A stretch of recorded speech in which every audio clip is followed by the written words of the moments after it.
Aunt Molly and Friends is closed captioned for the hearing impaired.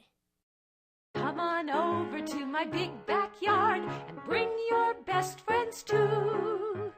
Gather round, we'll share some fun today. Now here's what we can do. There are songs to sing and trips to take and books to read and cookies to bake, games to play, we're on our way. The fun never ends with Aunt Molly and Friends. The fun never ends with Aunt Molly and Friends. The fun never ends with Aunt Molly and Friends. The fun never ends with Aunt Molly and Friends. Hi, boys and girls. Hi, boys and girls in the studio. I am so glad you're here today because we've got another great show lined up. But first we have to wake up my dog, Rusty. He's a sleepyhead. So on the count of 3, let's say, Rusty, wake up. 1, 2, 3. Rusty, wake up! He's a sleepyhead. I think he stayed out too late looking for bones last night. So we're going to have to talk louder. On 3. 1, 2, 3. Rusty, wake up! Oh, we did it. We did it, guys.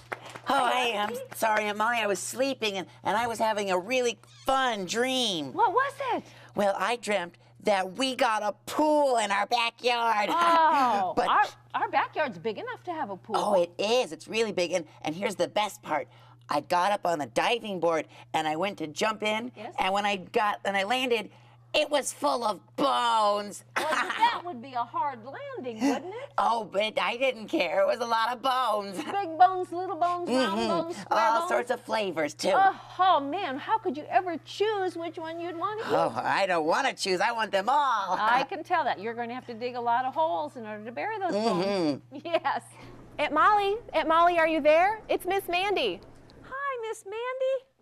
How are you? Hello, everybody. I'm doing great. I'm at Omaha's Henry Dorley Zoo and Aquarium in Omaha, Nebraska. And I have a special animal visitor for you guys again today. I haven't seen him around. He should be here anytime. I don't know if any of you guys have seen him anywhere. He should be flying in really, any moment. Hello, Carl. Everybody, this is Carl. He's a Nicobar pigeon. And Nicobar pigeons come from Nicobar Islands in southeastern Asia. It's quite a ways from where we live in Nebraska. But they live on the ground floor of the rainforest. And these guys are really beautiful birds. I don't know if the sunlight is letting you see his beautiful colors, but he has very iridescent, very shiny colors of green and blue and white. And the Nicobar pigeon is a really, really neat bird because something very interesting is that they are the closest cousin to the dodo bird. And the dodo bird was a really neat bird. It was about 3 feet tall, about as tall as maybe a 3-year-old. Are there any 3-year-olds here today? Yeah, so about as tall as you are, but he couldn't fly like the Nicobar pigeon can. But unfortunately, the dodo bird went extinct about 200 years ago. Extinct means that they don't exist anymore. They all died off from overhunting. So we really want to keep how we care for animals in mind when we think about animals that live out in the wild. All right, should we see him fly, everybody? Okay, here we go. When you watch Carl fly, you're going to see that he has kind of a floppy pattern about it. Nicobar pigeons actually fly in a straight line. So they will all line up following the bird in front of them. And what do you notice about the backside of Carl? He has white feathers. So he will follow the bird in front of him who has white feathers. And that's how they all keep in line and keep an eye on each other. It keeps that family group all together. Now, if you notice, he also has bright red legs, and the Nicobar pigeon is actually a very colorful bird, and that helps them when they're looking for mates. Nicobar pigeons will mate for life. That means they have one male and one female will raise all their young together. And the female will lay 1 egg, and they'll take turns sitting on that egg, keeping it warm. And after a couple of weeks, the egg will hatch, and then they'll raise that little chick together, just like a little family. Do any boys and girls here have a question? How old is he? Well, Carl is 3 years old. He was hatched at the zoo here in Omaha, and he's been with us ever since. Great question. Does someone else have a question? How long did it live? Well, Nicobar pigeons can live about 10 years. Animals live a lot longer in zoos because of the great care that they receive from their zookeepers and the fact that they don't have any predators. So it's a lot easier to live in a zoo than it is out in the rainforests of Asia. What does he eat? Well, Nicobar pigeons eat seeds and berries and fruits. He's eating a little pellet made just for pigeons right now. It has all the nutrients that he needs, kind of like a vitamin that you might take in the morning. But a really interesting thing about pigeons is that they don't have teeth. No birds have teeth, do they? Like we do, they just have a beak. But that means that they can't chew up their food either. So he swallows his food whole, and then he relies on a little stone in his throat, in his stomach, to grind that food up to help it digest. Well, Miss Mandy, this has been wonderful. Oh, you are welcome. It's great to be here. Carl, the pigeon, says goodbye too. You guys have a great, wonderful day. The fun never ends with Aunt Molly and friends. The fun never ends with Aunt Molly and friends. The fun never ends with Aunt Molly and friends. The fun never ends with Aunt Molly and friends.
The fun never ends with Aunt Molly and friends. And now it's time for a story from Aunt Molly's bookshelf. This one's called Thanks for the Feedback by Julia Cook. My name is RJ. Sometimes when people say things to me, I have a hard time knowing what to say back. One day after school, Frankie and I were having a bubblegum bubble blowing contest. I blew a bubble that was about 29 times bigger than Frankie's. He looked at me and said, "You can go to the Olympics in bubble blowing, and you'd win gold." When Frankie's words went into my head, I started to think about what he said. I had no idea what to say back to him. Then all my words just started to swim. No, I'm really not that good. You're a lot better than I am. A few days ago, Nora the burger picker said, "Hey RJ, I like your new bubblegum t-shirt." Norma actually said something nice to me. She never does that. When Norma's words went into my head, I started to think about what she said. I had no idea what to say back to her. Then all my words turned into a blur. "You just like it 'cause it's green, the same color as your burgers." Norma blew on her bangs, rolled her eyes at me, and walked away. Then she didn't talk to me for the rest of the day, which isn't such a bad thing. Then yesterday, when we were playing soccer at recess, Sam said, "Hey RJ, you need to kick the ball with more of the side of your foot when you shoot, instead of using your toes." When Sam's words went into my head, I started to think about what he said. I had no idea what to say back to him. Then all my words just started to swim. "What do you know about shooting? You're a goalie, not a forward." Sam gave me a weird look. Then he shook his head, wrinkled his eyebrows, and walked away. He wouldn't even sit by me at lunch, and that's a bad thing because I ended up sitting by Norma, queen of the silent treatment. Last night, I had to go to parent-teacher conferences. I had no idea why I had to go. I'm not a parent or a teacher. RJ, having you as my student is such a great treat. Who, me? You're doing such a great job when it comes to spelling, and I'm very impressed with your storytelling. You are? You're also keeping your desk a whole lot neater. And at our school play, you were an excellent greeter. I was. RJ, when it comes to your math, I just can't say enough. You're one of my best. You know all the right stuff. I do? We do need to talk about a few things. Sometimes your voice isn't as soft as it seems. I know it's hard for you to stay in your seat, but work time's the wrong time to try out your feet. I feel that you still waste too much time. Let's work on your focus so that you can shine. When my teacher's words went into my head, I started to think about what she said. I had no idea what to say back to her. Then all of my words just turned into a blur. But I'm not the only one who talks out in class. I stay in my seat more than I used to, and I do focus. You just don't notice. Just then my mom reached over and tapped me on the knee under the table. RJ, stop talking. So I did. RJ, your teacher gave you some really nice compliments tonight. Why didn't you just tell her thank you? RJ, when somebody gives you a compliment, the best thing for you to do is to look at the person, use a nice, pleasant voice, and simply say thank you. Knowing the power of a compliment and learning how to accept praise can make you better and more successful in life. Then, RJ, your teacher gave you some great constructive feedback on how you can do better. And you sort of started to argue with her. But Dad, when my teacher's words went into my head, I started to think about what she said. I had no idea what to say back to her. Then all my words just turned into a blur. RJ, feedback is a good thing. It's information that can help you improve and grow. Most of the time when a person gives you feedback, it doesn't make you feel good, but that's the price you have to pay for growing.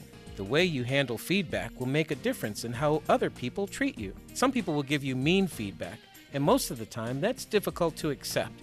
You probably don't deserve mean feedback, but some people need to put others down so they can feel better about themselves. But just keep in mind, RJ, most feedback is just information. When somebody gives you feedback, they're helping to improve who you are. Listen to the person and say, okay, their words just might take you far. Make sure that when you listen, you look to the one who is talking to you. Stay calm on the inside, no matter what is said. Then carefully think it through. Are there times in your class when you talk too loud or too much? Yeah, I guess. Do you have a hard time staying in your seat during work time? Yeah, I guess. Do you need to focus more in class so you don't waste your time? Yeah, I guess. Well, RJ, I think your teacher was giving you great feedback. About 39 years later, I got up from the kitchen table and went to bed. Before I went to sleep, I thought about everything my mom and dad told me. What they said really did make sense. The next day at school, I used the sides of my feet to kick the soccer ball, just like Sam told me. And I made 3 goals during recess. When the bell rang, Sam came up to me and said, "You're awesome, RJ." I looked at him and smiled big and said, "Thanks," just like my mom told me to. During work time, when my teacher gave me the special signal for sit down, stop talking, and start working, I picked up on it right away. Really tried to focus, and I got all my work done without wasting time. At the end of the day, Bossy Bernice came over to my desk. You stink at math because you don't show all of the steps. I bet you even copy off the other people so you can get the right answers. When Bernice's words went into my head, I started to think about what she said. She called me a cheater, and that's kind of mean, but her information is not what it seems. Maybe Bernice is just having a bad day, and unfortunately, I happened to get in her way. Maybe I should write down all of the steps. Then my teacher would know that I'm doing my best. Bernice gave me feedback, and now I know feedback is information that's helping me grow. I don't cheat, Bernice, but you're probably right. I should write down all of my steps. Thanks for the tip. P.S. Maybe I should have my dad talk to Bernice.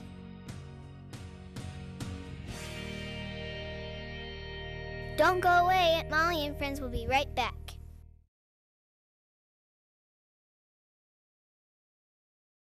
The fun never ends with Aunt Molly and Friends. The fun never ends with Aunt Molly and Friends. The fun never ends with Aunt Molly and Friends. The fun never ends with Aunt Molly and Friends. What's your talent?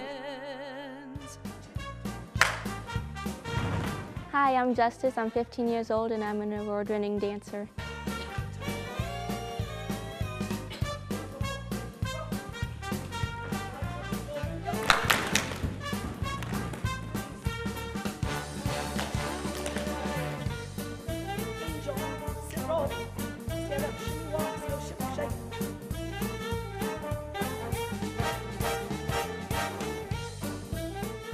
I've always had a passion for dance. I've been dancing since I was 2.5 years old.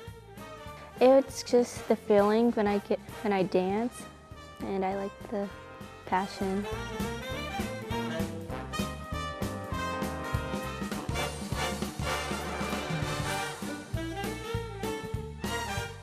I do a lot of different types like jazz, baton, and chair, for example, but my passion has always been baton. It's kind of relaxing. It's like you have to try your best in order to succeed, and that's what baton helps me with.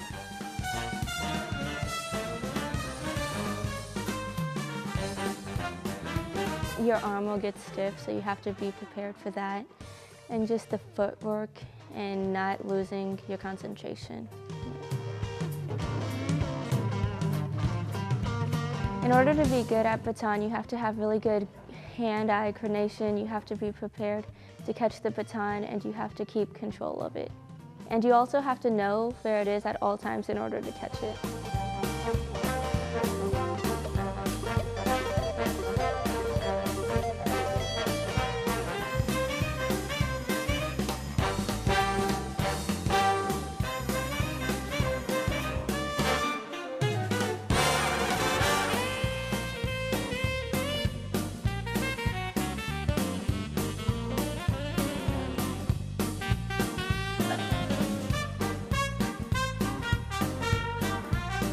In order for me to control 2 batons, it took about 2 to 3 months just to be used to the feel of it in both hands.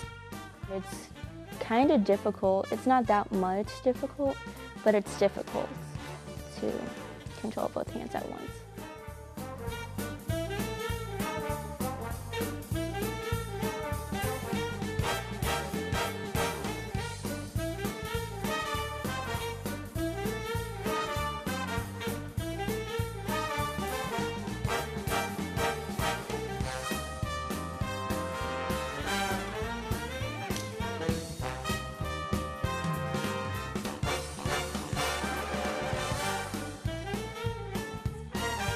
Justice is, I had her when she was 4 years old. She was first started out as a little Tinkerbell, and she was a very rambunctious Tinkerbell. All the other little Tinkerbells would stay in line beautifully, and she just kind of had her own little Justice personality. And now, because of coming to dance solidly, she's so proud.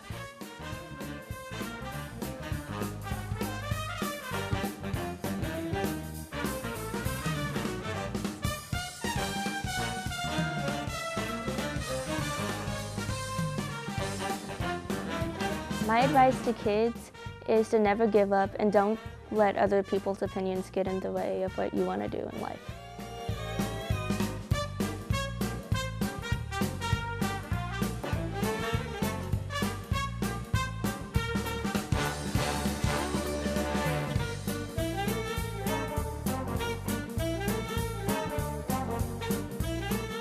Hi, I'm Justice. I'm 15 years old. I'm an award-winning dancer. What's your talent?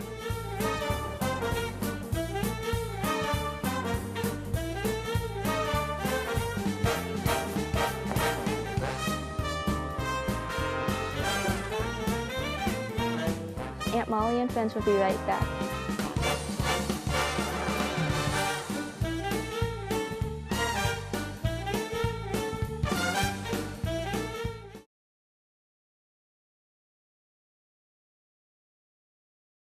The fun never ends with Aunt Molly and friends. The fun never ends with Aunt Molly and friends. Welcome back, boys and girls. The topic we're going to discuss today, children, is about being a good friend.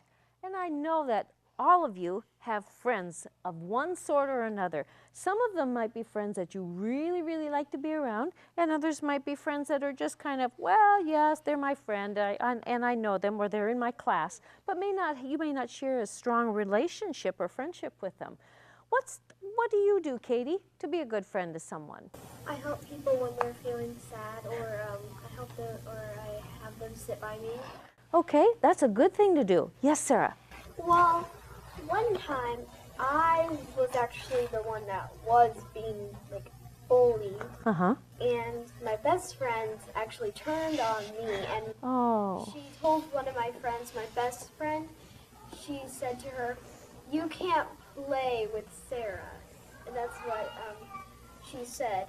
And then I told the teacher and everything, and her mom got really mad and they left, so that's actually a good thing. But they actually came back this year. And so how has that affected your friendship? Well, she doesn't go to the same school as me, and I haven't seen her that much.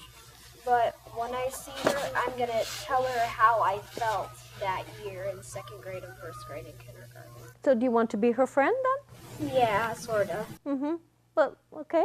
Rusty, what's it like to be a good friend in dog world? Oh, well, it can be hard because, you know, we all have toys and things that we want to play, and sometimes we can even be a little selfish about it. Like, I have a friend who's a German Shepherd that lives down the street, and sometimes he's a really good friend, and we love to share and play together, and sometimes he's not so nice. And so I try to just be nice to him, even if he's not always nice to me, because in the end, we really are friends, even if he isn't always the best. Well, sometimes we may have a bad day, and that affects how we feel about our friends or how we want to act as a friend to someone that we really like and treasure. Boys and girls, thanks so much for discussing with me today about the topic of being a good friend. Some of you really know how to handle friendships, and especially if the relationship is not as strong as what you'd like it to be. You may have a friend who is not as agreeable to be a good friend to you, but yet you know how to overcome that and help others in that too. And Haley, I know you wanted to give me a big hug, and that's the good start of building a good friendship, isn't it? Boys and girls, thanks for being a part of our program today. We'll see you next time on Aunt Molly and Friends. Bye-bye. Come on over to my big If you would like to be in the studio audience of Aunt Molly and Friends, just have a grown-up. Go to AuntMollyOmaha.com for tickets. Aunt Molly and Friends is taped in front of a live studio audience at the Mall of the Bluffs in Council Bluffs, Iowa. Books to read and cookies to bake, games to play, we're on our way. Gather round, we'll share some fun today. Now here's what we can do. There are songs to sing and trips to take and books to read and cookies to bake, games to play, we're on our way. The fun never ends with Aunt Molly and Friends. The fun never ends with Aunt Molly and Friends. The fun never ends with Aunt Molly and Friends. The fun never ends with Aunt Molly and Friends.